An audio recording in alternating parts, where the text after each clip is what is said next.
we're here with the session, already the second Women in STEM track. So for those who attended the first track in the age 24, you know how we started and now how we continue. So I hope there's quite a difference between last year and this one.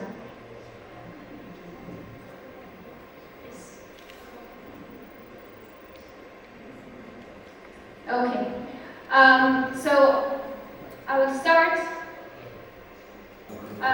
Dr. Light, we have been informed that you have a wonderful speech that you would like to give.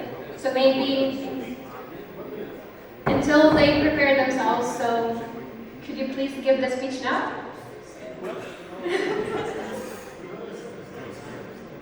It's 1 minute something, I don't know, wonderful things to say. A wisdom message, yes. صباح الخير جميعا. شكرا دكتور على اللفتة اللطيفة. يعني الواقع يعني أنا مسرور جدا إنه في مجموعة من الشباب والصبايا إن شاء الله اللي راح يكونوا موجودين معنا هذا اليوم من الشباب. أنا بس هذه قصة صغيرة من جدي رحمه الله. جدي كان يشتغل بالإحجار، فكان عنده مقولة يحكيها دائما: بتجيب الصخرة كبيرة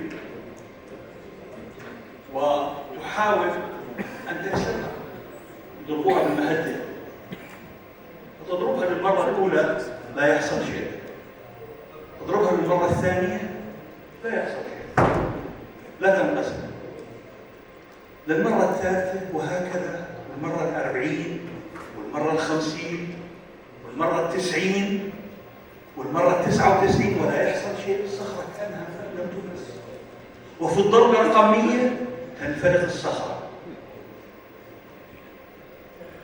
السؤال: هل انفلقت الصخرة بسبب ضربة واحدة التي هي رقمية؟ السؤال الثاني: هل كانت جميع الضربات التي كانت قبل ذلك ذهبت سدى لم تكن مفيدة؟ واقع انه هاي القصة يمكن ساعدتني من جدي رحمه الله على قضية المثابرة. أكيد لم تكن الضربات 99 السابقة سدى، ولم تنفلق الصخرة بسبب الضربة الرقمية. انفلقت الصخرة لأنه بسبب المثابرة والإصرار والعزيمة والإيمان بأنها ستنفع. وربما يعني أذكر هذه القصة بس فقط، لربما في قضايا العلوم وقضايا التنمية بشكل عام وكذا قد يصاب البعض منا أنه يا أخي طب أوكي، طب حكينا مرة وحكينا 2 وحكينا 5، طب متى يحصل الاختراق؟ متى تنفلق الصخرة؟ ستنفلق إذا آمنا بذلك وإذا كان لدينا إصرار على ذلك. فأنا أدعو جميع الشباب خاصة والجميع أنه بالعكس، كلما استمرينا وكان عندنا إصرار واستمرار، وكما قال جدي عليك أن جدي كان يقولها دائما باللهجة: بدك تآمن بهذا الحق وضلك مصر على هذا الموضوع إلى أن تصل إلى ما تريده. شكرا.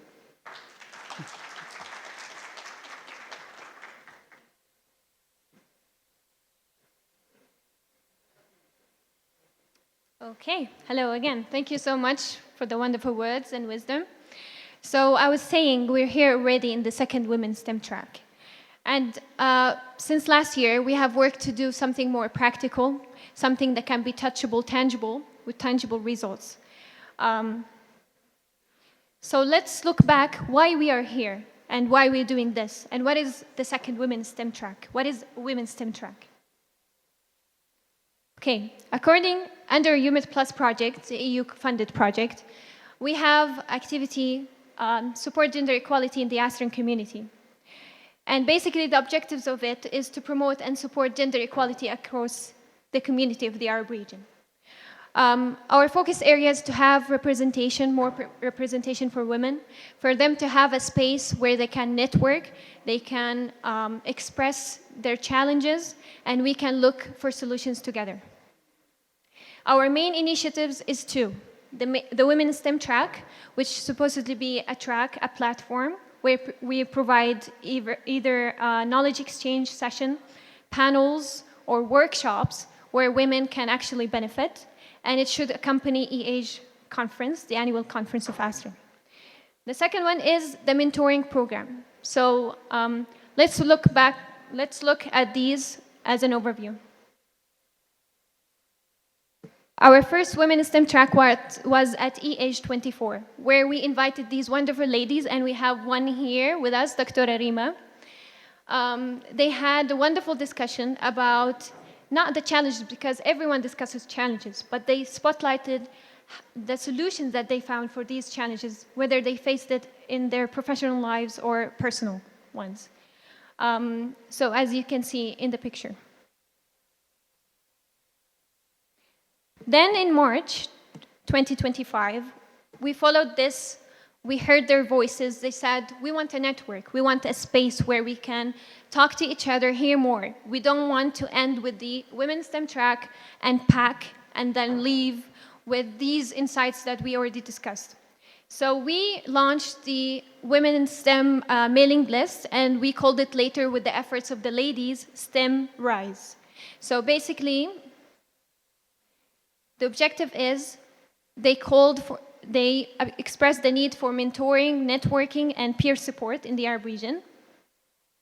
A platform where they can exchange knowledge and expertise, because as you can see in the conference, we have early career researchers and we have experts. So it's good that we connect them together so they can benefit from each other. We address challenges and we create opportunities. We don't talk challenges only, we try to find solutions for them by working together. So as I said, it's a dedicated mailing list for this opportunity. We launched it, let's say initially in March 2025, in hope that we grow this network further and further, and then we can start the objective that it was built for. We try to send engagement activities, opportunities that we hear about that women can benefit from, either grants opportunity, for example, workshop events that they can attend. But we're working on having more engagement by hoping to host possible weekly activities where we can have webinars and so on. And I will talk about one soon. It's open for women professionals in STEM to mentor, learn, and connect. I see that even the mentors themselves learn by giving the opportunity, giving this workshop.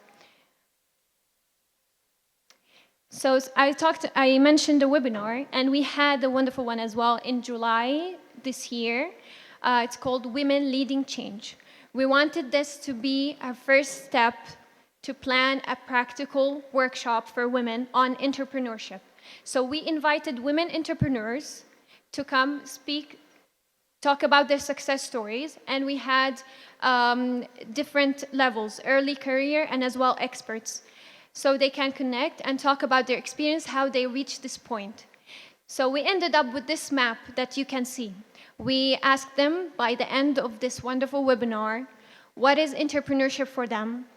And they had different ideas. They said passion, they said networking, but they said as well being tired. They talked about creativity, but as well talked about challenges.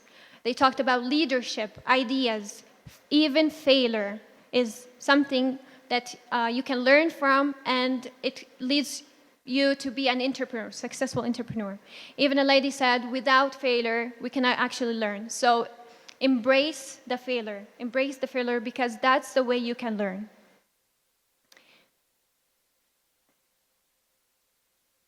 And then what we did a couple of days ago, and why it was the objective why we did this map, because we wanted to hear from people what they want, and we planned a workshop on entrepreneurship, a full-day workshop. We had ladies as well gentlemen attending this workshop. It had different topics, starting from grant writing and funding, because we know economical aspects can influence and cause a challenge for many women and men as well.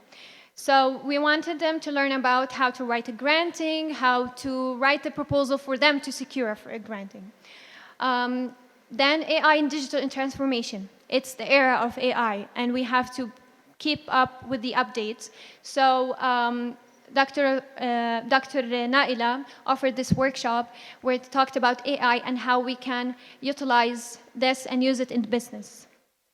And then we had a session on open science, utilizing open source tools in business with Dr. Rania from NARS. And then we ended up with digital marketing, branding, communicating science. So the people who registered, the women who registered for this workshop had to choose 2 out of these 4 to explore further, and they had hands-on training where we have seen from their feedback that they have benefited much from. So let's look at the video to see a highlight and a summary of this day.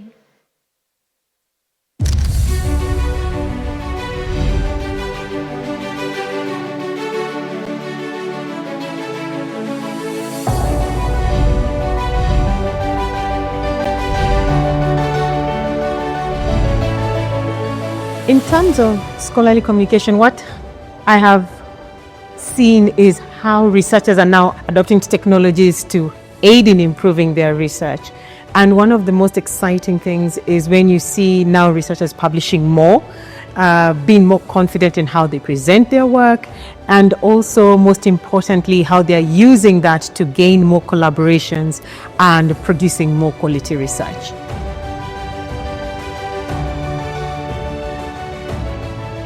شغلنا بالمجتمعات المدنية سواء محلية أو دولية دائما نعاني من مشكلة عدم وضوح أصوات النساء بالتعبير عن احتياجاتهم الخاصة، خصوصا بسبب الخوف من الوصمة المجتمعية، من العار أو من نظرة المجتمع بشكل عام لهم. ما يعرفون هاي الأمور إيش قد حتفرق بالمشاريع التنموية وإيش قد راح تنطيهم أثر مستدام حقيقي وفعلي على حياتهم المستقبلية.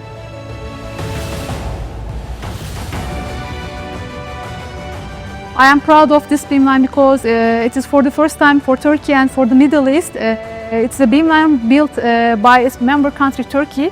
So right now I am in the commissioning phase, so I witnessed the installation and commissioning of the beamline, so I am proud of this project really.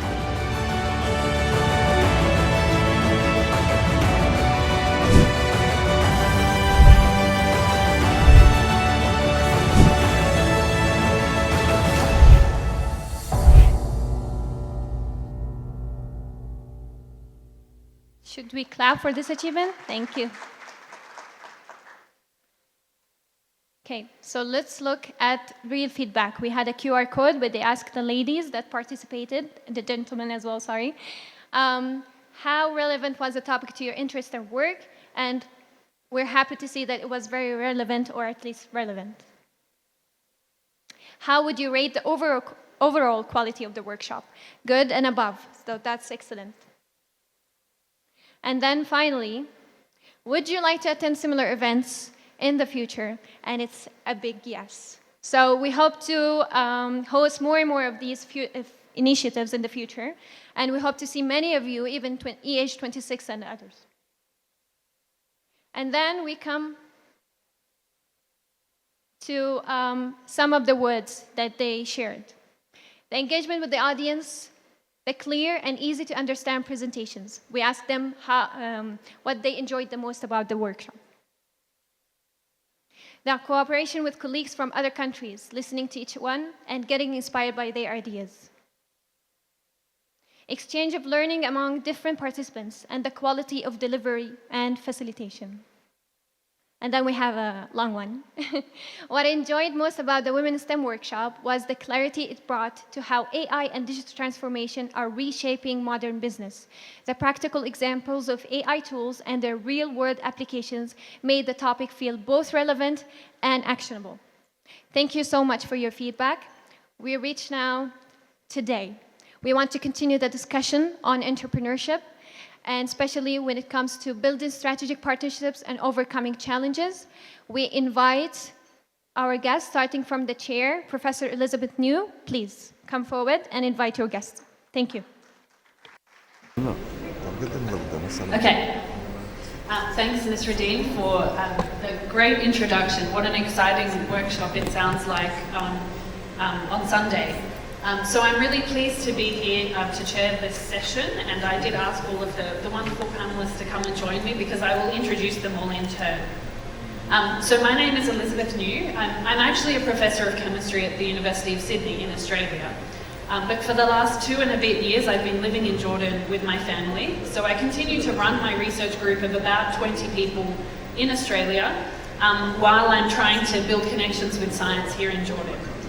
So among many roles that I've had here, I'm scientific consultant at SESAME, and I teach at the University of Jordan at the moment.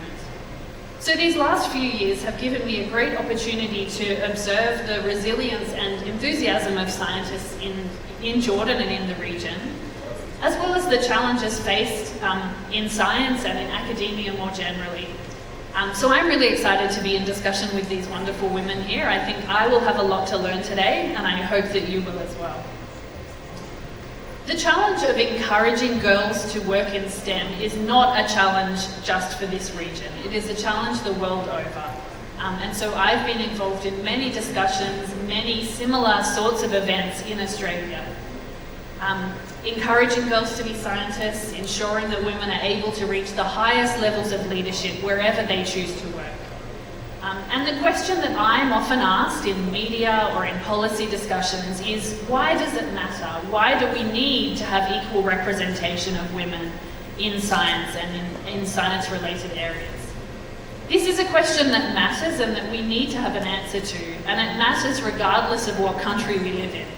And so as I introduce each of our panelists, I'm going to ask them first to reflect on this question, why they think it matters that we do have equal representation, that men and women are equally represented throughout STEM. So I'll introduce them all in turn, starting first with Rima. So Rima Manna is a leader in the telecommunications and IT sector. She's worked with Nokia since 2016. She's currently Vice President for Network Infrastructure Sales and the Middle East and the UAE Country Director. She holds an MBA from the University of Bradford and was named in the Forbes list Middle East's 100 Most Powerful Businesswomen in 2025. She's worked with the UN Women to develop the Action for Leadership program, the cornerstone of Nokia's gender equality and women's empowerment strategy. So Rima, if I can start with you, can you tell us why it's important for a company like Nokia to work towards gender equality and development opportunities for women? Thank you very much, Professor. Thank you for the lovely introduction, and it's a great pleasure to be here. So, very interesting question, and when I reflect on this, maybe I want to just explain that our mission is to create technology that helps the world act together. So we're a B2B technology innovation leader that creates networks that sense, think, and act across mobile, fixed, and cloud. And when we look at our mission statement, the cornerstone of this is innovation. When we look at innovation, in order to achieve that, you need diverse perspectives, you need a diverse and inclusive culture. And this is exactly what we are trying to build at Nokia.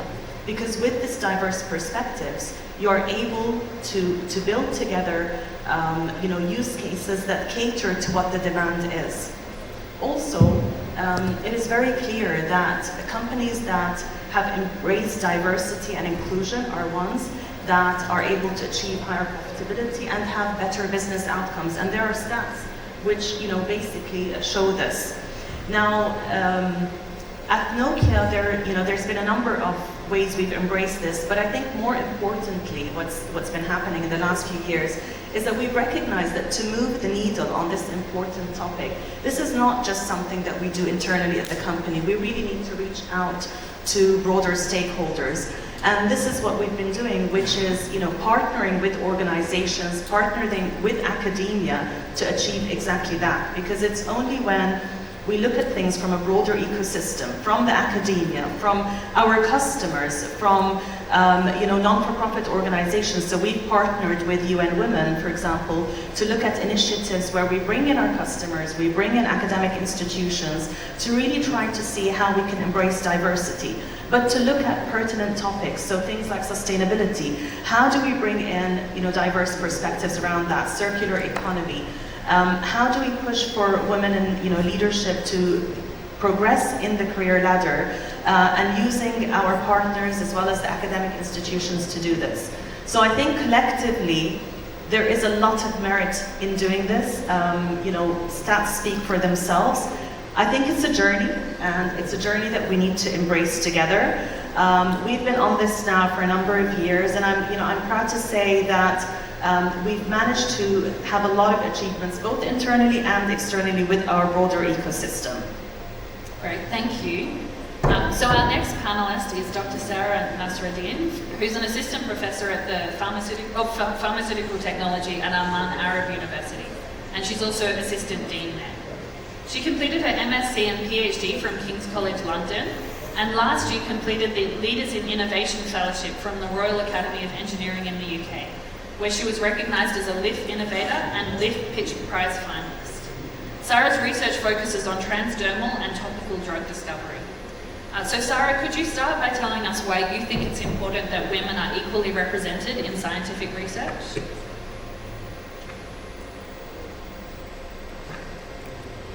Thank you, Professor, for the introduction, and thank you everyone for getting up in the morning and coming to listen to our panel. I think I'm going to highlight again what Rima said, is that it's the diversity. So up until recently, women's bodies in health and in pharmacy haven't been studied as much as men's bodies, because women are less prone to participate in clinical trials, and so hence they're not the target of or pharmaceutical companies. When they produce medicines, they don't really understand what happens in the woman's body. And I think to be able to understand the woman's body, it's a woman that needs to speak up and say the perspective is that our bodies are different than the men's bodies. So this is why we need more women representation in STEM. It's to have a voice out there. Great, thanks, Sara. So next we have Professor Rana Dajani, who's a professor of molecular biology at the Hashemite University. She completed her PhD at the University of Iowa and has held visiting positions at Harvard, Yale, MIT, and Cambridge. As well as active research in epigenetics, Professor Dajani is very active in social entrepreneurship. She founded the We Love Reading initiative, which is now active in over 70 countries. She's had many awards, including the UNESCO International Literacy Prize and the Schwab Social Entrepreneur Award. So Rana, can I ask the same question of you? Why do you think it's important that women are equally represented in science? Thank you very much for inviting me to be part of this panel. And I want to start by digressing a little bit and just, as women scientists, having this platform, I want to remind everybody that we to stand in solidarity with our female academics across the Arab world, specifically those in Gaza, who have been murdered by Zionist colonial forces. And among them, my dear friend, Professor Fatima, who was a physics professor, was killed along with her husband and all her children. She's one of 180 at least scientists who were killed. Also, in the West Bank, another dear friend, Professor Manna, who was just this year was one of the 5 top scientists from Severe and Ost, who was abducted actually last month, and we don't know what happened to her either.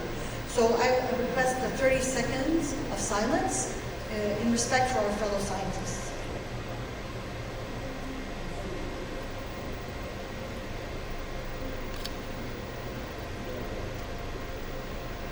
And the reason I say this is because if we don't stand together and collaborate and hold each other's back, we will not be able to proceed and innovate and be creative and have a stamp of excellence as we go forward. It's about taking care of each other in the Arab world and across females all over the world and across scientists all over the world and across humanity all over the world. Now, a second point that I'd like to also bring up is that this is a conference with the label of ASREN, which is about the Arab world. We are here from different Arab countries. Yes, we have a few international representatives, yet we are all speaking in English, not in Arabic. And if we, whether as female scientists or scientists, or humans for that matter, if we want to excel, we need to speak in our native language, because all the research points, that's where you are creative and innovative. And in every university around the world in different countries, for example, if you go study medicine in France, it's in French, in Vietnam, it's in Vietnamese, in Poland, it's in Polish, but in the Arab world, we speak it in English. So I think this is an important point, because this all connects to how do we increase representation of females in science. The third point that I want to bring up is how are females special? My colleagues have mentioned a few points. I'm going to add one other, which is ethics and values. Women usually are much more stronger in their ethics and values and are ready to put themselves out there on the line to call out things that are wrong. And as I was conversing with Professor Elizabeth, I mean, the SESAME project here in Jordan, unfortunately, had an Israeli member, and many of us, including myself, were actually against being partners.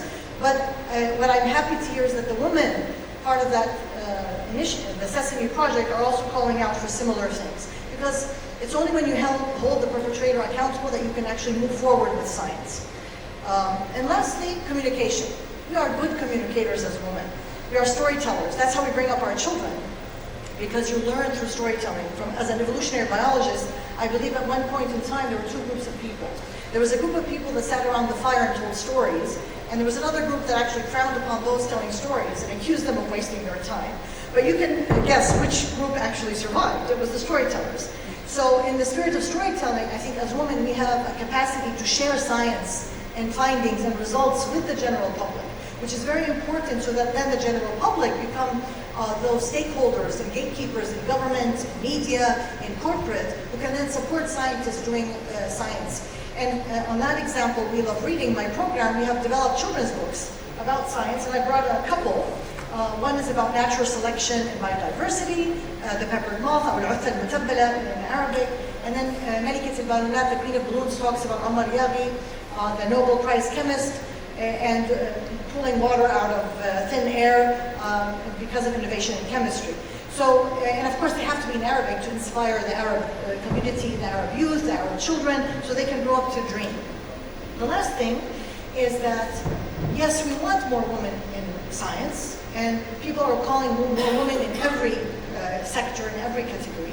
But I want to caution, most importantly, is not to increase numbers in these different sectors. To me, it's about making sure that women are following their passion, whatever that passion is. It's not about following trends, because really, in reality, if you look at the statistics, women in STEM in the Arab world, especially in terms of what they study at school, what they study at the university, their percentages are higher than anywhere else in the world, if you compare Europe or America and the Western countries.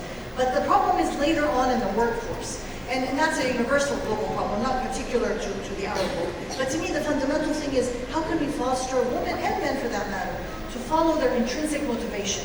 Because when they do that, they will excel in what they do, and they will thrive, and they will be persistent, as our introductory speaker talked about. Because they do it because they believe in this, and this is something they really want.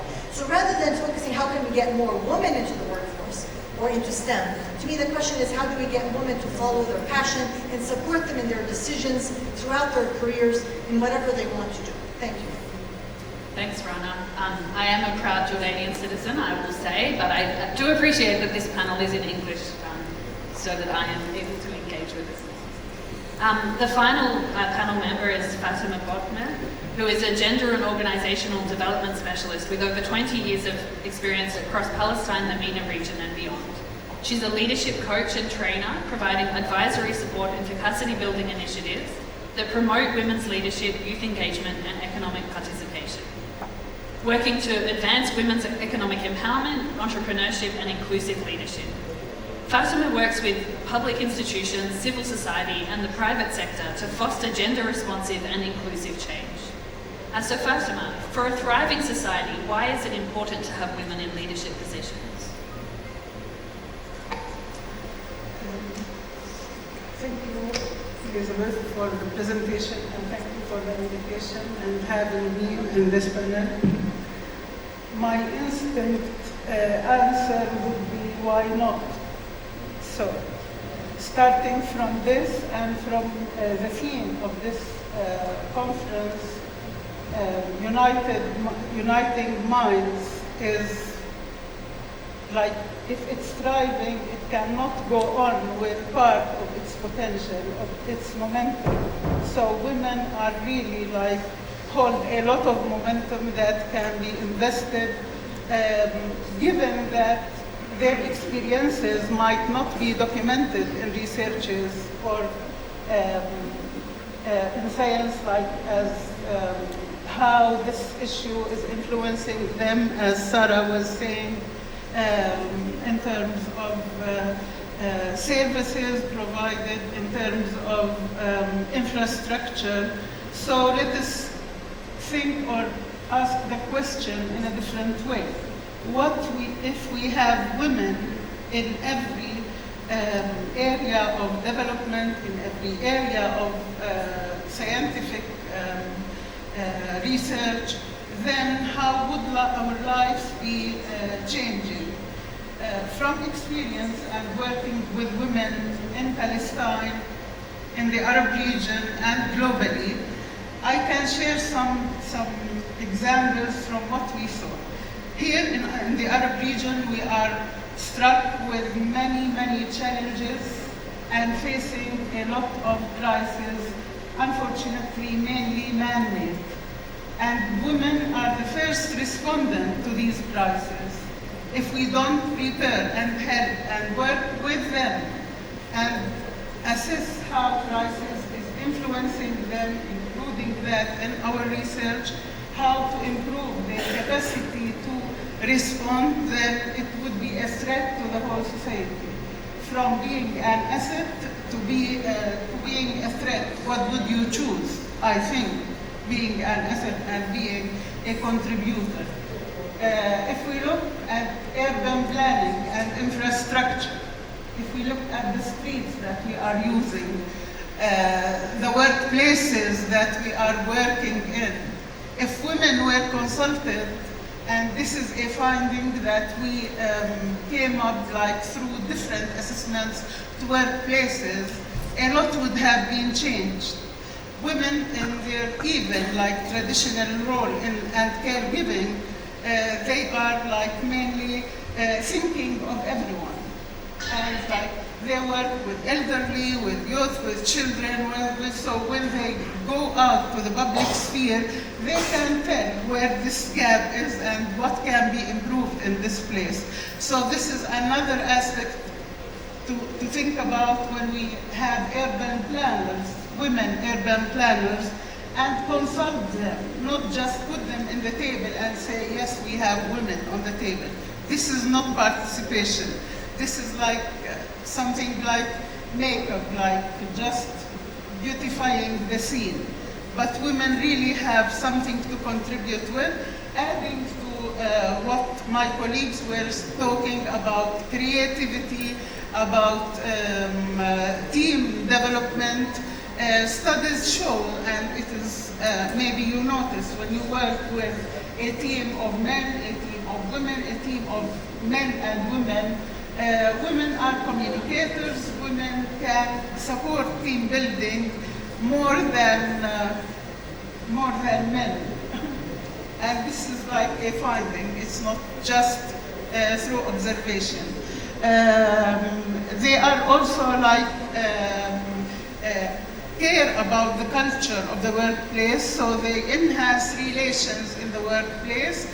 And last but not least, there are so many things why we need to keep them part and main part of the process of developing our thriving communities and societies, is that their perspective, the perspective they add is enriching, is insightful, is inclusive, and encourages addressing issues that face diverse community groups. Thank you. Great, thank you. So as you can see, we have excellent panelists from many different backgrounds who've had a range of experiences, and I think what Rana said about wanting to have a system which supports women to follow their passions. We all obviously have passions in science and what it can contribute to society, and so we're going to have a discussion about how we can best enhance those networks, best support women and support the network in general. So after this discussion, we have an opportunity for questions from the audience, so please do note down if you have any questions, and we will take them at the end. So the first question, which I'll ask first to Fatima and then Rima can add her thoughts, is about barriers to women in STEM.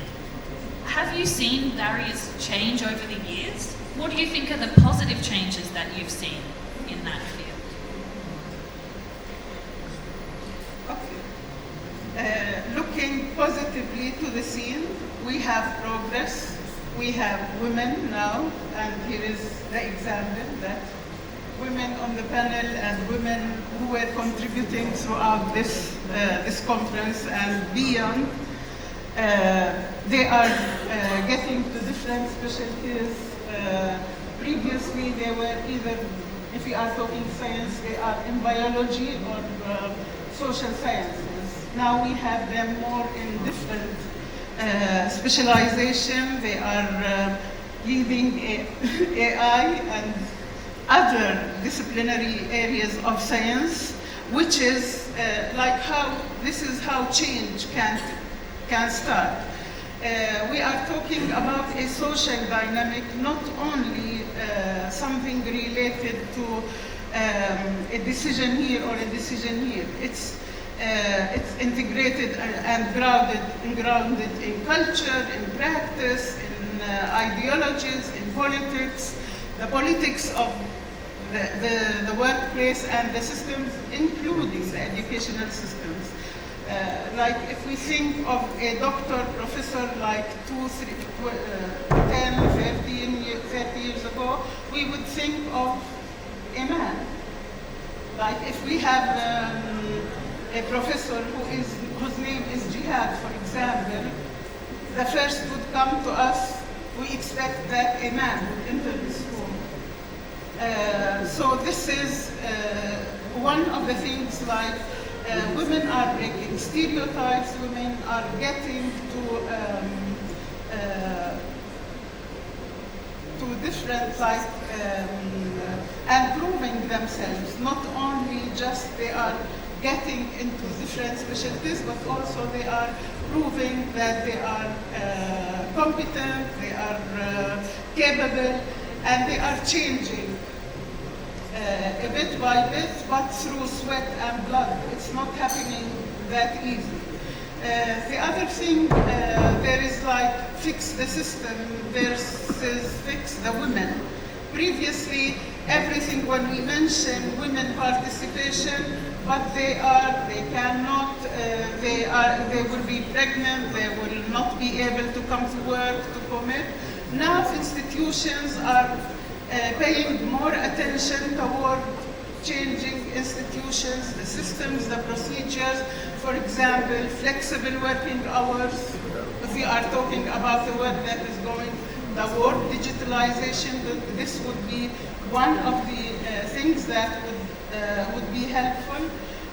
Governments now are paying attention also and committed through international, being active in international development process, the commitment to, for example, to SDGs, to other SDGs are the Sustainable Development Goals. So in the Arab region, our countries are committed to align with these and to contribute to achieving these goals. So this is at the policy level, that is a change. Yes, laws, regulations are still in the process of reviews to make them more responsive, but also opening them for review is an opportunity to change, like to do a systemic change rather than an initiative here and an initiative there. The acceptance of the systems, like to allow women to follow their passion, is one of the things that is like creating change in the mainstream. We have women like getting into research. We have women having like their entrepreneurial projects that are science-based. We have women working in governments with scientific background, and this in itself gives or makes an entry point, because women in these policy-making entities can be a force of change. That's why we need to support them. We need to improve and like connect with them more to voice the needs and issues of women. So looking at the landscape, it's a mix of progress and the need for more improvements that allow women get into science, into research, and the benefit, as we said, we are heading for better communities, for better societies that invest in each and every individual of its population, and our countries really first deserve, and our people also deserve these kind of contributions. So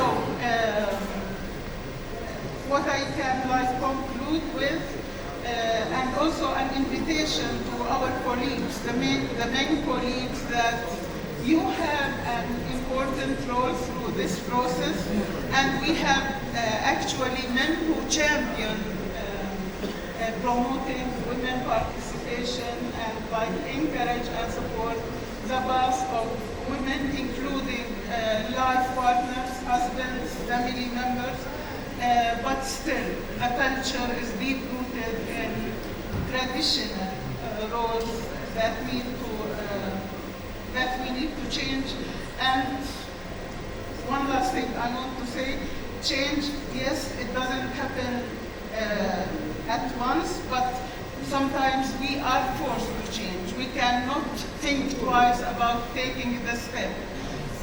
In the current situation where poverty is hitting, I think women contribution in the family is also one of the things that is allowing women, or supporting women, promotion and getting to academia, work, labor force, which is something that wasn't accepted before. It wasn't something taken by default. Now we are seeing voices changing around there, also to sustain families and societies. Great, thank you. It's useful to hear your thoughts on the social and government change. Rima, I guess, could you tell us from your perspective the corporate changes that have happened? So beautifully said, Fatima. I don't know what more I can add, but maybe I'll say a couple of different things. So I'm a forever optimist, so I definitely see progress. I think it's very dependent on which country you look at, which organization you look at. So it varies, right? Some are much more, have progressed a lot more than others.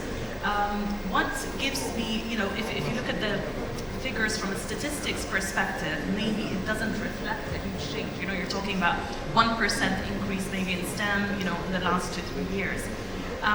But what gives me confidence that we are on the right track, and we established at the beginning that this is a journey, this is not something that's going to happen overnight. A couple of different things. I see that stereotyping is a lot less, and I see this across many different sectors. I think the acceptance around women embracing new roles, which were previously unheard of, is now getting much more accepted. Another aspect is when we look at the support network, and when I talk about the support network here, I look at it from a holistic perspective. It starts with the home, so your family supporting you to go into whatever role you choose to go into. And then from a corporate perspective, it's also what are the facilities at corporates that they're putting in place in order to allow women to progress in their career ladder. Because a lot of times you do get women in STEM coming in, but the retention becomes a key issue. And for instance, at our company, I see, in some locations, nurseries being put in place in order to support women to actually, come, if they have children and so forth, to have nursing facilities. Hybrid working mode, this was very much initiated by COVID, but this has continued in a lot of different organizations, including ours. And with the hybrid working mode, it obviously gives women more chance in order for them to be able to juggle family and career. Other aspects are also, for example, extended maternity leave. This was unheard of in the past. This is definitely becoming much more practice in several different organizations, including ours. Paternity leave, I mean, we have that introduced 2-3 years ago. We didn't have that before. So again, it's kind of emphasizing the role of, you know, the man and the woman play together in order to move forward and to be able to progress and to live the role, whatever role they want to. So from my aspect, from a corporate perspective, from an industry perspective, I definitely see progress. As I also, you know, mentioned at the beginning, I think it's about extending this as an organization across the entire ecosystem. It doesn't just happen in corporate, it happens in academia, it happens in families. Nisreen, I think at the outset mentioned about mentors, and again, this is part of the support network. A lot of companies are putting in place mentoring and coaching, and this definitely supports. It's beautiful to see that, you know, outside mentors are also happening, you know, networks creating mentoring facilities. I've been a mentor in several different organizations for many years, and what gives me hope is that I now see mentees actually reaching out and asking to be mentored. This wasn't the case, you know, a few years ago. It's very much something that's progressed in the last 2 or 3 years, and putting this back to resilience and grit. I see, you know, women really, you know, speaking up more, looking at embracing what they want to do and really planning their career, which is very, very good to see. Thank you. I might change the order of my questions a bit because you lead beautifully into what I really wanted to talk a bit more about, which is about mentoring. It is wonderful to see great mentoring through this network, and certainly my career has been built on amazing mentors. So I want to ask 2 questions. First about being mentored, and then second about being a mentor. So Rima, maybe you can continue. What is your approach to finding mentors? Maybe can you tell us one mentor who's had a big impact on you? Yes, okay, thank you for the question, Professor. So my approach to finding mentors, I have to say that throughout my career, I focused a lot on finding mentors within the company. And, you know, I'd look for somebody that's accomplished, but somebody that's willing to give time, because sometimes also you can be, you know, very successful in your career, but you're not necessarily somebody who has the time or who wants to dedicate time for this. And, you know, I had 1 or 2 mentors that I think were fantastic. They really did give me the time. They looked at, you know, how I can learn from them. They also looked at maybe some blind spots that I had, which they highlighted, and I needed to work on this. I think the mentoring-mentee relationship, to be successful, in my view, is very much down to the mentee. So the mentor has to be willing, of course, to dedicate the time for this, to really be interested. It's not something that you do because you want to tick in the box. It's something that you do because you genuinely care. But I think the mentee needs to drive the discussion. And I've learned this across the years. Maybe I wasn't, you know, like that at the beginning. I kind of depended more on the mentor. But, you know, with time, I realized that I need to control this. I need to kind of make sure that I understand how to go about things, how to navigate my way in the corporate world.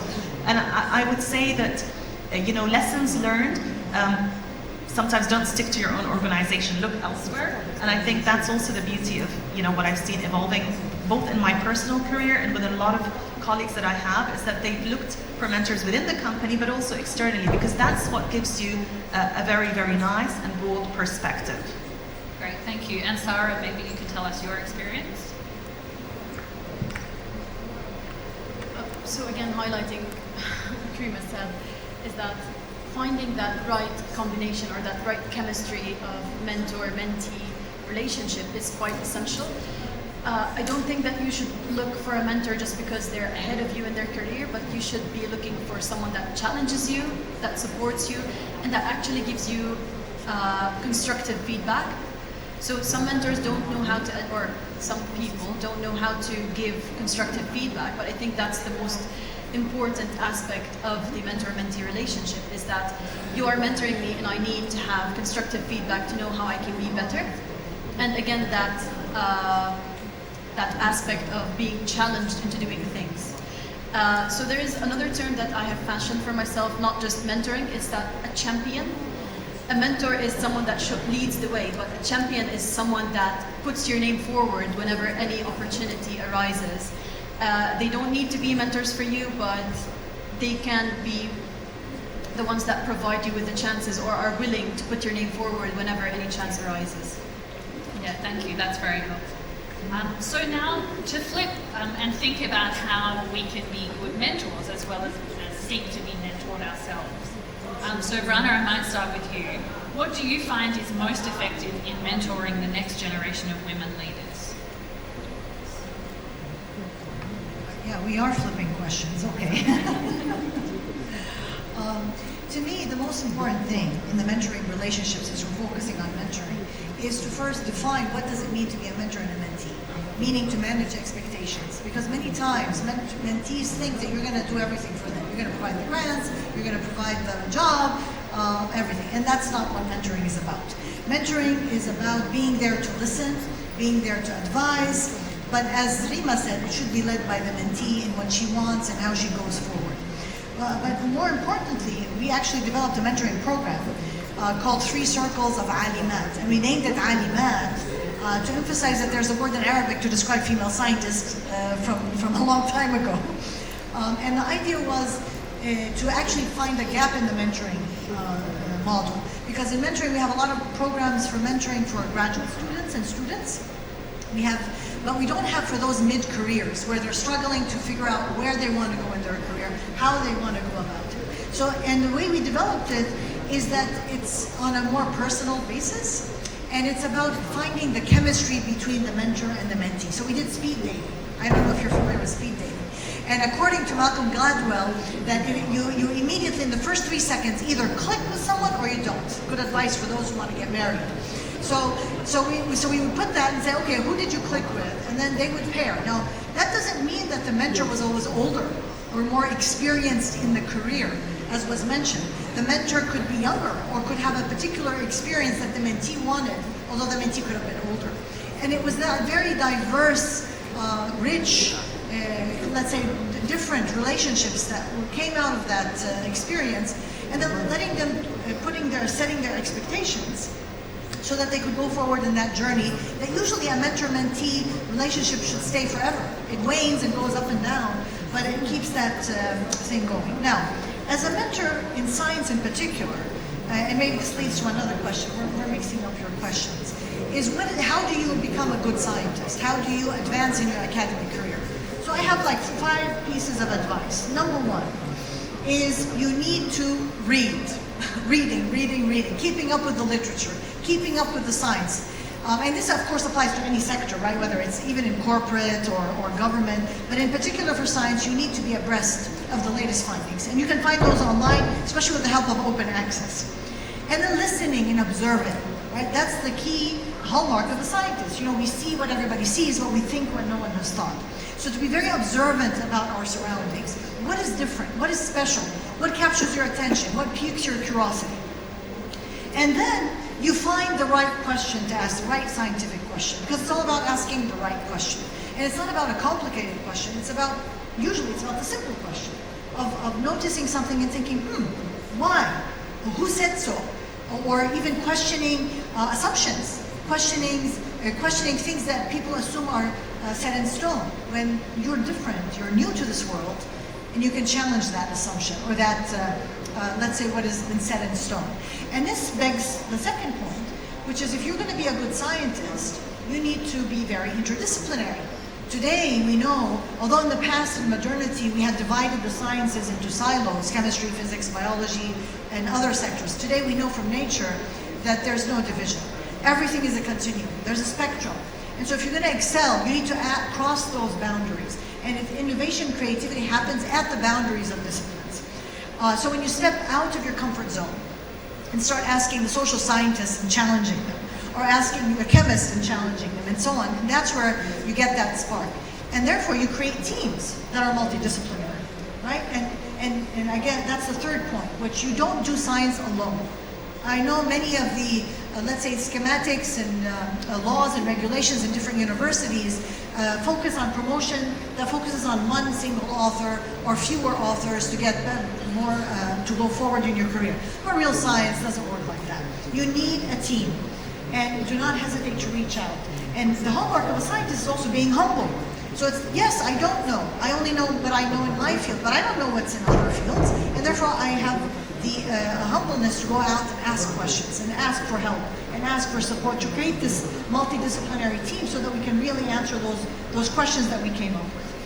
And international teams, which actually points to the point that we don't have enough resources in the Arab world, in particular countries. In other countries we may have, but we don't have everything.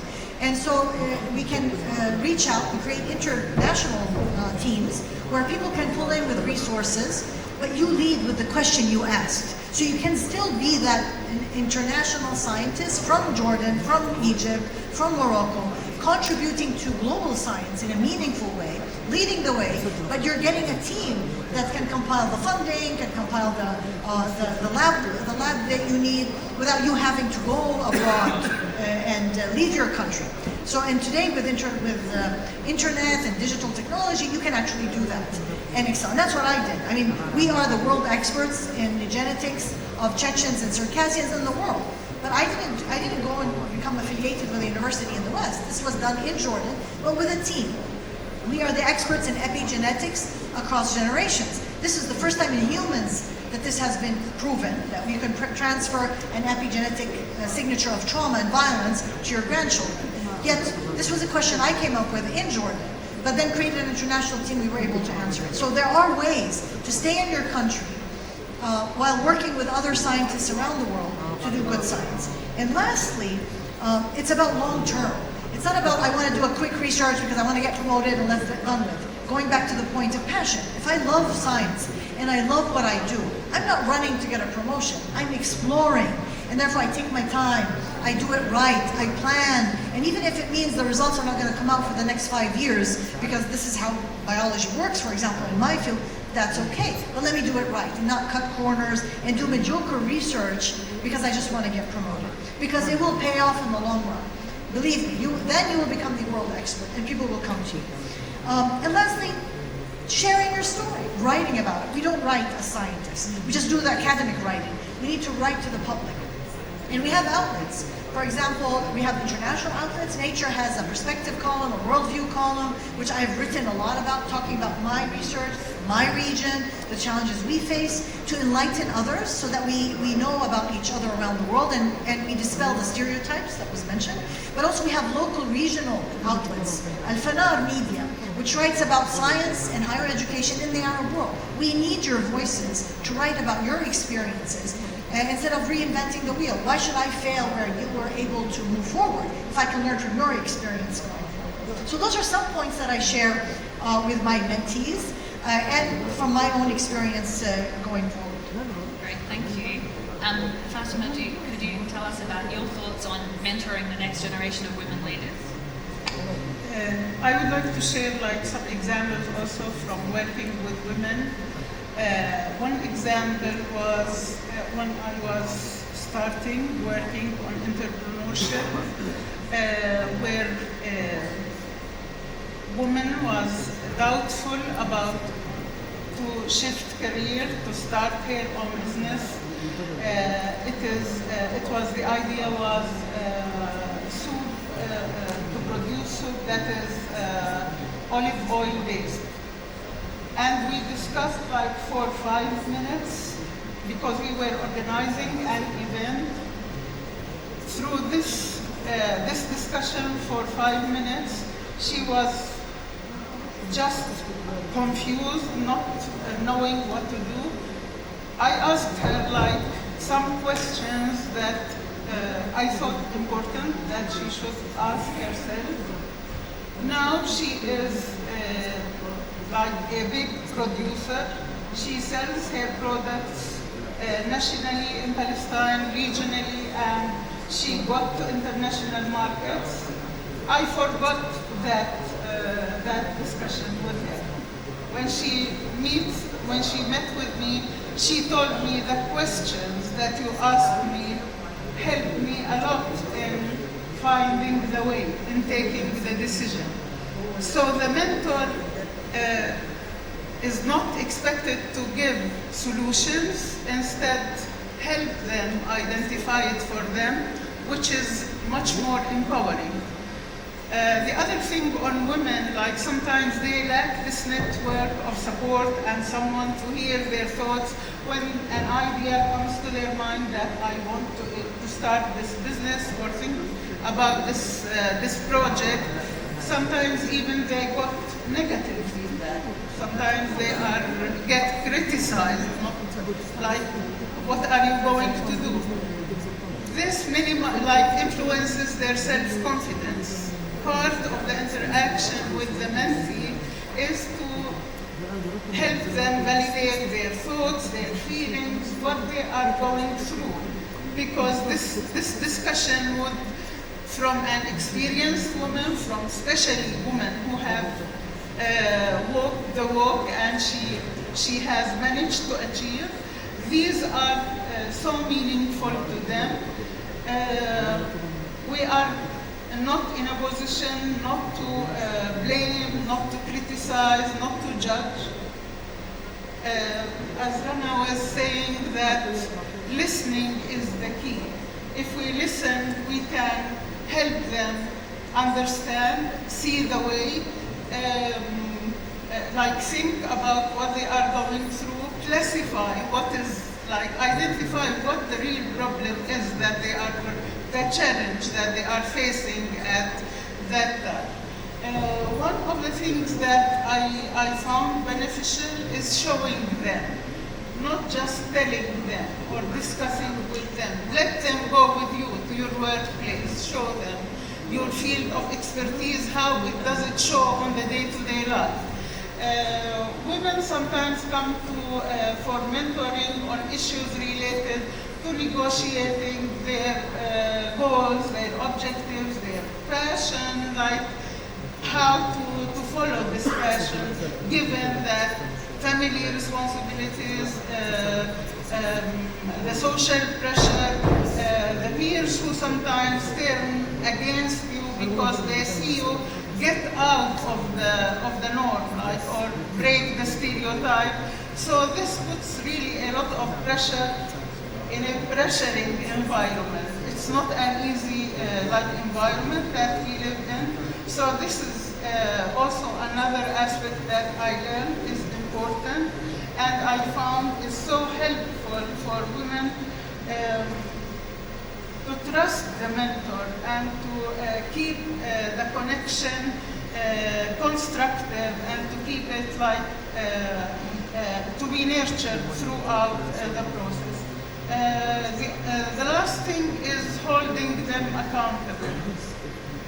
It's important to keep this follow-up and ask, if you have agreed on an action to be taken, you cannot just skip this in the next mentoring interaction, because helping them get consistent with what they are going through, this is when you know if the head is going to break the rock at the 5th, at the 15th, at the 50th, or 500, or just this is not a breakable rock at this time of my life. So these help women build momentum to continue, to keep going on and thrive going forward with their ideas and not to give up, because they really seek this kind of support. They are not always seeking solutions. Sometimes a word that you say to a human being, a woman or a man, can change their life. So when a woman or a mentee trusts you, it's important to take this trust seriously. Thank you so much. Great, thank you. There's some very helpful, tangible things that we can think about going forward. So obviously the mentoring relationship is often an individual relationship, but more generally we want to ensure that there are support networks for women and for everyone working in science. So the first question I want to ask is about women supporting each other, and then I'll ask a similar question about how men can be supporting women. I have had great privilege as a woman working in this field to have the support of many women around me, but also there have been some struggles with women not necessarily supporting my career. And I think this is something we can all strive to do more and to do better. And so I'd love to hear your thoughts, Sara, about how women can be supportive of each other and really build each other up as a community? I think the first thing that women need to realize is that, like, the top fits more than one person. So if you support another woman, that woman, like, we need to get rid of the mentality of, if I support and I put forward another woman, that woman's gonna take my place. It's not the case anymore. The world doesn't work like that anymore. So it's okay to support another woman. She's not going to take your place. I know resources and like leadership positions for women are limited, but if I put forward another woman, like, nothing's going to happen. It's a good thing to put another woman up. It's also a good thing to surround yourself with a posse. So be the woman that speaks up for women, that celebrates other women, that is happy for the smallest accomplishments of other women, even if they're not related to your field, even if they're not related to your workplace. Be the woman that is supportive, that is happy, that celebrates other women, that cheers on the sideline for other women. It doesn't always need to be you that is celebrated. You can feel that joy of celebrating other women. And especially in academia, because the leadership positions are quite limited in academia for women, and it's male-dominated fields, especially in STEM fields. We do need to have that posse, that group, that, let's say, I don't know if it's the right terminology to call it a lobby, but we need to start doing that and to support each other, because if I'm not supporting another woman, the other women are not going to be supporting me. So just, we need to let that sink in. Yeah, thank you. Fatima, did you have anything to add? One important thing I think is I'm here and we are here because of other women who took the path before us and paved the way in science and in other life streams. So our modeling, supporting each other is opening the door for more women to excel, to thrive, to go in, to get in and proceed and progress in their life, career. And when thinking women, it's not just something that I had to go this way. There are so many things on the way and at the sides, in addition to what life throws at us sometimes that is out of our control. So do not see women as they are portrayed in either media, in jokes, in like how they are traditionally perceived. Just connect with them, listen to them, understand what they are going through. This would be of great help. Networking, like women progress and proceed with working with more women. Like if this network is not aimed to empower women, maybe we can see 2-3 women in this room. Maybe we cannot see women speakers or men speakers, like keynote speakers on the panel. Experience and life told us women have a lot of shared experiences that can influence how life can progress with them in terms of career choices, in terms of even studies. If you are not a professor, I don't think a lot of women would start to start thinking of getting there. They would see it as very far dream. Another thing is promote them. If you know that there are opportunities that can support them, please offer it. Say, yes, you can reach to this organization, to this training, to this research opportunity. Don't keep it if you either benefit or don't or benefit from it, promote it, share it. The other thing that I would suggest is that emphasize appreciate women achievements and celebrate them, because this is how we build the momentum for all women. It's not easy for a woman to achieve given the multiple responsibilities that she holds. It's not easy to achieve given as we said at the beginning of this discussion, there are a lot of barriers. They are embedded within institutions, embedded within culture, embedded within internally even, like we are programmed to think we are less sometimes. So this issue creates a lot of doubt in choices, doubt in progressive. So when you celebrate and appreciate other women achievements, you are even like, this is how we demonstrate leadership. Leadership is not a word to say, it's an action to do. And the least that we can do to prevent her to fall in the place where I fell. I can share my experience. I can tell her. I can like encourage whenever needed.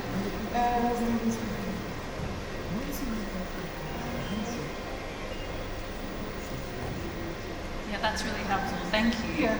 And I was just wanted to say the true leader creates other leaders, not followers. And in this situation, you are putting yourself ahead when you support another woman, lead her life, and take better choices for her. Thank you. Thank you. So final question. We have many men here in the room, and so I think will be helpful to hear about how they can be supporting the women in their lives, whether at work or in their families, to be leaders as women. So Rima, I'll ask you first, and then Rana, maybe can you tell us the best ways that men have supported your career? Okay, so I think supporting career from, the men's perspective can come in many ways. And by the way, some of my strongest supporters have been men. Okay, so from a work perspective, and I think it was Sara that touched on it, it's actually having a champion that believes in you and that really promotes you, because a lot of women tend to be quite shy in, first of all, recognizing their own achievements and wanting to move up that career ladder. So having someone or several men believe in you and pushing you up that career ladder, I think is very, very helpful, very useful. I've experienced it myself where, I was probably a little bit more reluctant to take on a challenge, but I was kind of coached by, one or two males to say, no, you can do it, take it on, it's important for you, this is something. So somehow, believing in you and pushing you up that career ladder. I think from a family perspective, it's also believing that you're capable of doing exactly what a male can do. And I think I would say I had the privilege to be part of a family where my father always believed that we should have equal opportunity. We should really work ourselves exactly as my brother would. So I was brought up that way. Also in my with my husband, there was a lot of push, succeed to whatever you want to do. So it's not to say that there's one formula that fits everyone. It's just to say that it's great to see it when there is a male that believes in you, number one, and that allows you to do what you think is right for yourself, whichever role you decide to do. If you want to go into a specific role, if you want to go in as a scientist, or if you want to decide that you don't want to work for a period of time, you want to take this on later on with no judgment, to really allow you to do what you see is best for yourself, and from a work perspective, to create the opportunity without this unconscious bias that a woman can go into whichever role she wants to do, provided she is willing to take on what this entails as a wholesome journey. Thank you. Rana? That's a very important question, because in a community we live together, men and women, and so we need each other. And that's why even these events, they should have equal numbers of men and women, because a woman cannot do it alone. And unfortunately, many times in development in particular, or even humanitarian aid, they focus on the women and they forget about training the men. And so the women are changed, they go back home and the men have not been trained, and that's where the challenges happen. So this is just a shout out that we need to have everybody in the room to talk about it. Now to me, from my personal experience, and I'm sure there are many stories similar, where it is about sharing. and talking to your partner or the men in your life about your own dreams and your aspirations, because usually we assume that they care about you and they love you and they want the best for you. So if they don't, and to them, they don't understand what's going on in your mind. And once you share that, then they can start, and you can help them learn how to support you. So it's about also opening up, having conversations early on, not at the last minute. I think that's important. And then it's about sharing, right? Sometimes it's my turn, sometimes it's his turn, and it's about going back and forth. And I talk about partners, but this implements anybody in your life. How you plan your life going forward. I also want to talk about sharing those stories of success, because unfortunately the stereotype of men in the Arab world is very negative in how they support their women. But I hear so many stories of women who have been supported and succeeded because of their husbands, fathers, brothers. But we don't talk about those stories. The negative stories are the ones that get the media or the mainstream media. So we need to tell more of our stories. Again, back to storytelling. And in this context, as I said, I urge you to write your story. I wrote mine, which I called 5 Scarves, doing the impossible. If we can reverse self-fate, why can't we reimagine what is success? And what does success mean to you, not necessarily what is the trend or what is the stereotype. And that's very, very important for us to share those. And I think part of that, what I want to touch upon, which is a segue from the role of men in our lives, is to acknowledge that women have multiple roles. And unfortunately, sometimes we follow the traditional way, not traditional in the men, what I mean traditional, not local culture only, but also traditional in terms of globalization. That when we talk about our science or our careers, we only talk about our career. We don't talk about what we also do at home. So we don't talk about being parents, mothers or fathers. We don't talk about being teachers and educators. We don't talk about the other things that we do in our lives. And I think we need to present ourselves in a holistic way in the different roles, or as I say, the different scarves that I wear, that everybody wears in their lives. Because then you portray a more real, practical portrayal of what is the career of a woman and the different parts that one can acknowledge. And from that, I want to also highlight something that not just women, but a lot of the advice we've been given work for men as well, to do better science, to network, to learn from each other. Because the system actually chooses one kind of characteristic, one kind of personality, an aggressive personality. And not all men fit that stereotype as well, because they also suffer from a particular stereotype of a macho, this is the strong man, and unfortunately that chooses for a particular kind of man, and also it starts choosing for a particular kind of woman who is aggressive. And I think what we need to do is reimagine a system together, men and women, where no, it's not about that particular way of leadership, that particular way of acting, but to choose leaders who are more service leaders, who bring everybody with them and not just themselves. And I think this will benefit men and women and all of society going forward. And this is a shout out. Why do I need to wait for somebody at Harvard to invent this, or the Sorbonne, or whatever? Why can't we in the Arab world come together, reinvent, reimagine a new system? And I'm talking from a science perspective, but anything that works in academia and science in terms of leadership, we work in business, we work in corporate, we work in government, and then we produce a model to the world of leadership that is more inclusive, more humble, and more caring, and based on values and ethics that stem from our own culture, that is very universal human rights. Because we see today the double standard in human rights across the world. In particular, I'm talking about academia, the censoring, the double standards. Why don't we produce our own? And then produce an award for people or organizations or leaders who fit this new criteria that comes from us and our values, that the whole world will follow. You know, there's a famous saying, invent a better mousetrap, mouse will come to you. So we don't have to wait, we can lead, and this doesn't need money, by the way. This just needs initiative and us coming together to do this thing, and then we can lead and make a difference. And I'll end with, when we talk about research in academia, we're always talking about doing things in silo, in our little lab, in our ivory tower, separate from society. By the way, most of all the research we do, and the training we have, and what we teach our students at universities, is all about producing a better society, a better generation, a future generation for our children.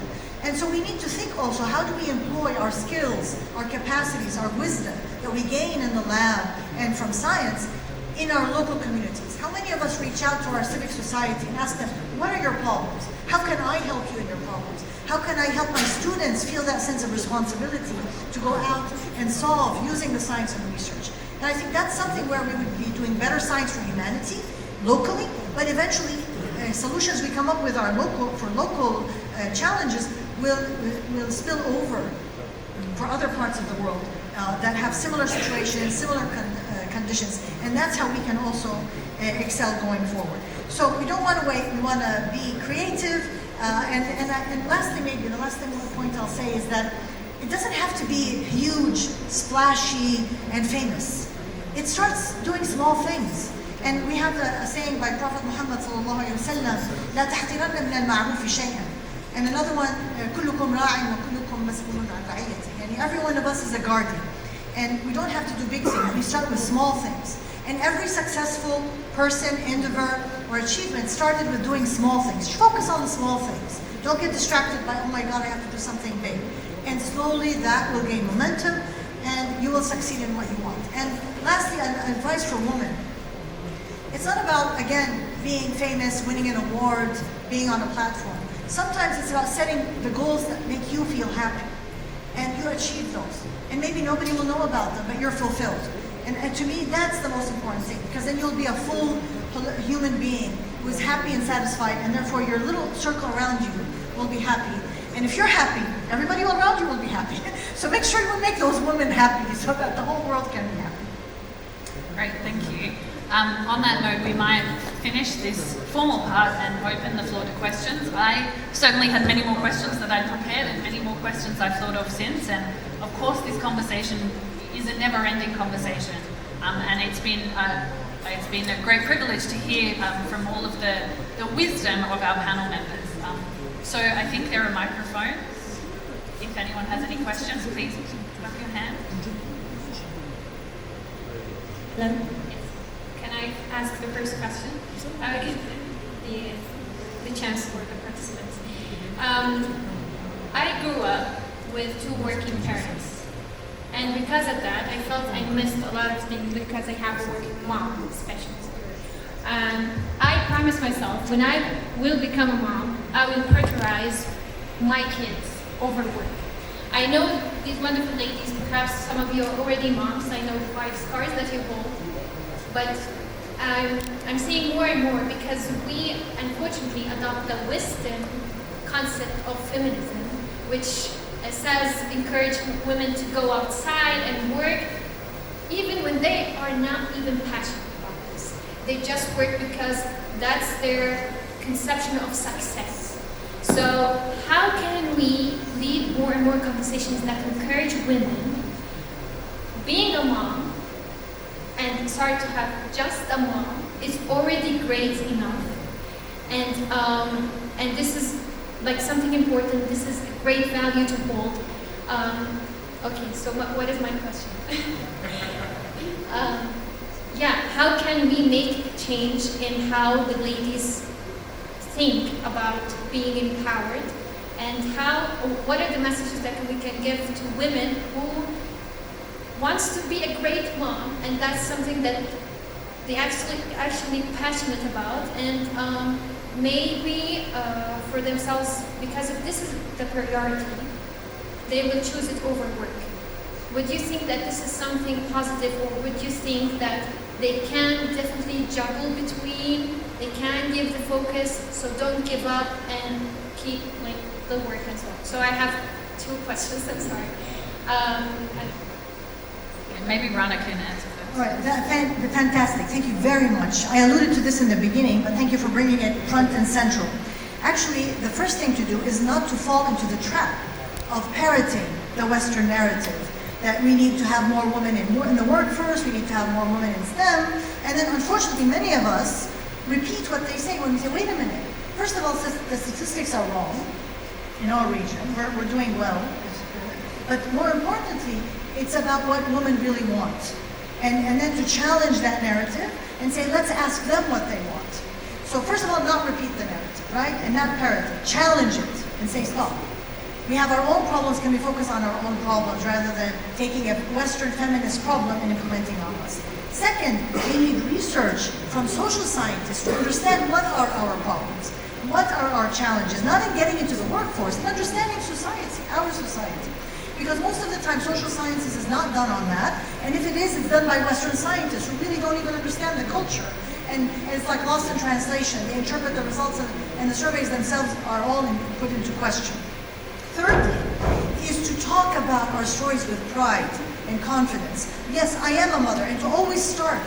Every session I go to, I start saying, I'm a proud mother. And that's the first thing I do in the UN, in a business conference, and talk about that, because nobody talks about that. So to proudly hold that hat or a scarf and talk about it as an achievement on its own, and to encourage men to talk about it as well. And fourth is talking about life is long. The problem is that the system we work in, the workplace system, is a patriarchal system that was designed by men for men who have no responsibilities in the household usually in the past. But more importantly, their biology is different from us. They're not pregnant. They don't nurse their children. We do as females. Yet what we did, instead of saying, wait, I don't want to be part of that system until I change it to fit who I am biologically, just in the sense of I have a uterus and I nurse, not in any other sense. No, we tried to fit ourselves into the mold. And as the famous cartoon by Einstein, we are measured by a stick that was made for men on us. And we should also challenge that and say, wait a minute, I want time off when I'm pregnant. I want to enjoy my children. I want to be there when they come home from school. I want to be able to go and sit with them and enjoy them as you were talking about your own childhood. But that means we need to change how the workplace works. Not that putting females as an exception, because that's always the trend. Oh, let's add a nursery. Let's add, it's a band-aid.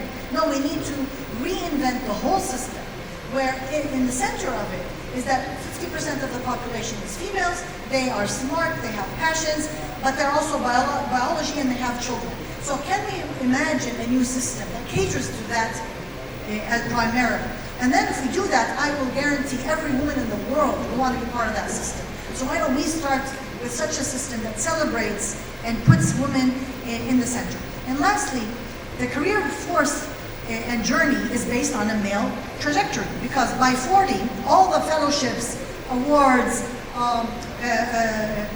when you get appointed to something, they put an age limit because they take the male trajectory as the model. If by 40 a male hasn't achieved everything, then what has he been doing? He's probably wasting his time, not serious enough. For a female, she's probably had her kids because that's her biological clock. So why are all fellowships standardized, but you have to be under 40? So again, challenging those and saying, why don't I have my kids in the first 10, 15 years of my life, where that's the right time from an evolutionary perspective, not culture, not social. This is evolution, hundreds of thousands of years of evolution. And then I will have the wisdom, the multitasking, and then I go back to work and become a productive part of society, finding my passion, contributing. And so balancing both. Can we suggest such a career? I think we can, but we need to be confident and we need to be firm and create a new system rather than trying to fix an old system or catering to an old system. Fatima, did you have something to add? Just one clarification about why we are discussing the barriers to women participation in all sectors or field or every path of life. It's not about imposing on them or forcing them to choose out of their self-decision. In the contrary, it's about helping them to be aware of their decisions and the implications of their decisions. It's not about if you want to be a mom, no one had the right to tell you otherwise. If you want to take a career path, it's also your choice, but you have to think about your choices, and yes, that's what I want to do. So thank you so much for asking this question, because discussing women's rights and their participation always goes to the area of that we want to impose on them. We want them to get to apply Western culture or another culture that does not fit with them. It's about focusing on you internally. What is your goals? What is your ambitions? And this is what working on removing barriers, building more aware people, both men and women, who know what really their internal gifts, what they have been given, what they want to do with these gifts. It's not abadan about taking them to just to present them as an image that women are participating in this field and in this field. Your well-being as a human being, mentally, physically, psychologically, is so important in empowerment, in women empowerment. So this is an important distinction to take and to make. Otherwise, why women are encouraged or want to get educated, then the barrier would be at the doorstep. Why do you want to get educated? And it's easy to have these setbacks and the influence of them on women. If any change in the society, we go to solve problems that haven't been discussed for years because we didn't get to the root causes of these issues. So women empowerment means empowering them to take their aware decision and be responsible about it. And this doesn't take it's not a direct step because there are a lot of distractors on her decision, like what decision to take, what does I am responsible about my decision mean.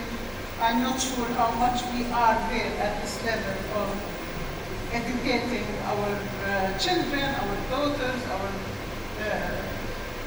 boys. So it is important to understand this when discussing women's rights, women issues, inclusivity. It is important to be clear about it. I think Rima has something to add.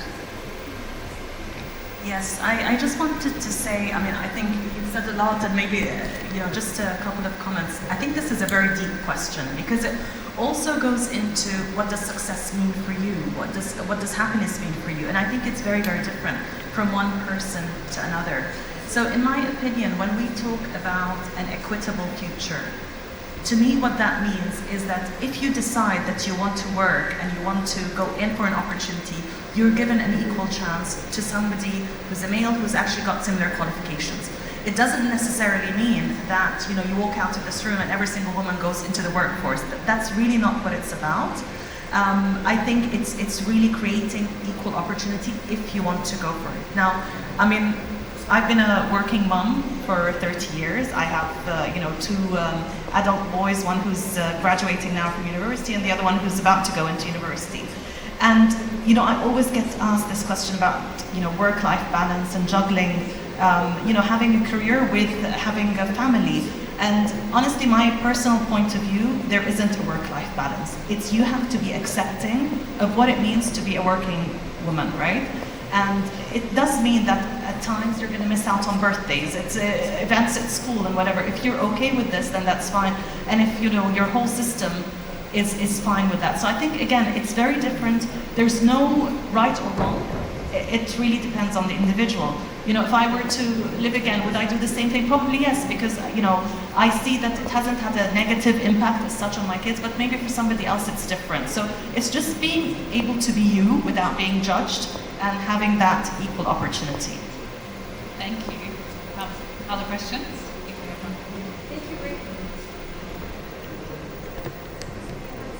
Thank you very much for this panel. I really enjoyed the honest and candid conversation.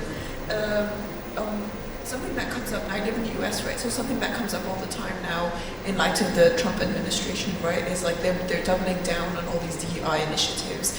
And, historically, in a job ad, it would encourage explicitly women and minorities to apply for certain positions. And now a lot of companies are shying away from this. So I was particularly keen to hear from the corporate sector, right, how are you handling this kind of doubling down by governments on anti-diversity, let's say, and what kinds of examples do you provide in your messaging that kind of does that in an intelligent way, so sort of highlighting and with real-life examples. So if you could provide Dr. Rima some real-life examples from your experience at Nokia on how teams with women have really sort of like moved the corporate needle forward in terms of economic gain and capturing maybe a larger market sector. In the same way that people think about Apple, for example, and how the UX, the original UX was designed by a woman, she's the only woman on the team, and how this has really made Apple such an accessible technology to so many people. But people don't talk about that very often, but it really was a woman who did that. Thank you for a very great question. So maybe my answer will surprise you. So, you know, at Nokia, we were not promoting diversity and inclusion in a way that on every job opening that would, open up, we would say female preferred or anything like that. So we didn't do this, even in the past. So it wasn't related to now the change in US administration, but it was, and in my view, in some ways, this is the right thing to do. Why? Because you don't want hiring to be a tick in the box. I have this percentage or that percentage. That's what we were trying to steer away from. But what we did over the years was changes that we implemented, which basically meant that more women would actually go up the career ladder. So I'll give you examples, tangible examples. We did a gender pay gap exercise where we realized that, you know, for the same role, men were being paid more. So that was equalized. Again, it wasn't done in 1 year, but over a period of 3 to 4 years, we worked on improving that so that for the same opportunity or for the same role, the pay would be equal. And I think this is a very, very tangible example of what you can do in order to make sure that you're treating both the same way.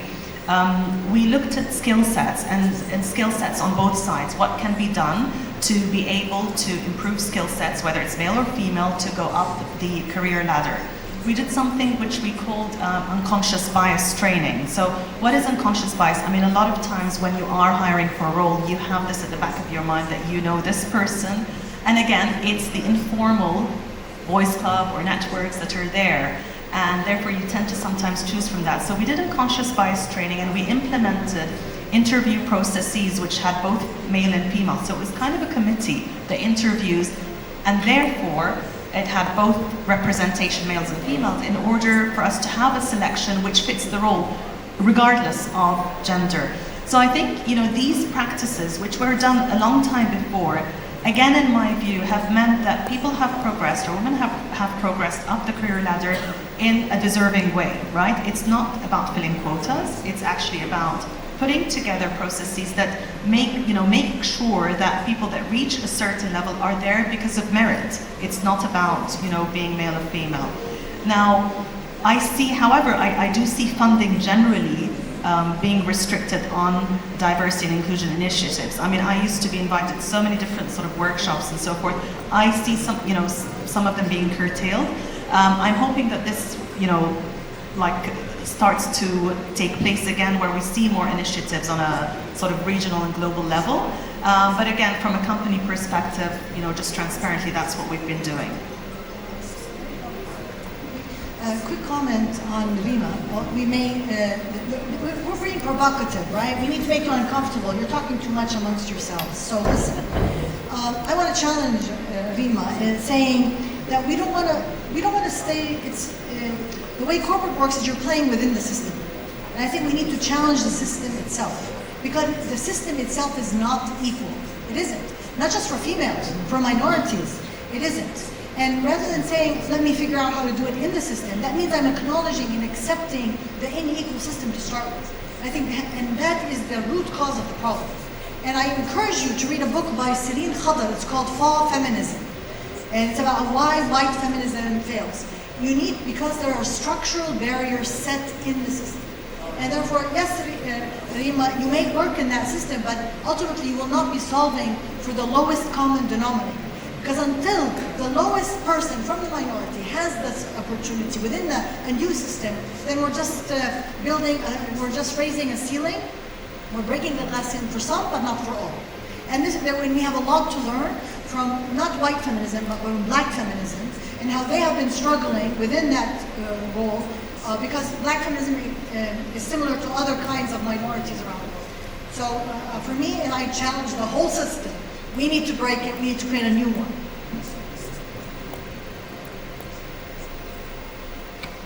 Other questions? I think we had one from this table. No?